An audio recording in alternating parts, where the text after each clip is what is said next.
Let's first start with the butter. I use unsalted butter, and I wanted to show you all the difference in the colors of butters. So one is from Costco and the other one is from Target. And as you can see, the one from Costco is slightly more yellow than the Target brand. So if you are needing a pure white buttercream frosting, be sure to look for one that is already very light in color to begin with. To make the frosting, you'll first need to place 4 sticks of butter into your mixer. I am using my Bosch mixer, but I typically use my KitchenAid for this, or you can just use a hand mixer, whatever you have.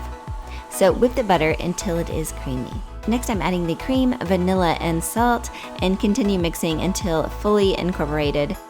And if you need to scrape down the sides of the bowl, go ahead and do that too. Now we're going to slowly add the powdered sugar, about a cup at a time, and continue adding the powdered sugar and scraping down the sides of the bowl until it is completely combined. Once you have added all the powdered sugar, continue mixing for 2 minutes.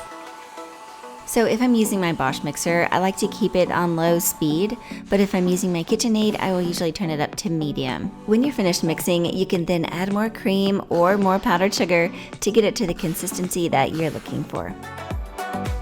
At this point, if the frosting is still too yellowish for you, a trick that I learned is to add a tiny bit of violet gel color to offset the yellowish color. And sometimes I'll even add a few drops of white food color gel if I need to, and that will usually work. And that is it, simple and easy American buttercream frosting that you can pipe onto cakes or cupcakes. Thank you all for watching, and I will be back very soon with another baking project. Bye everybody.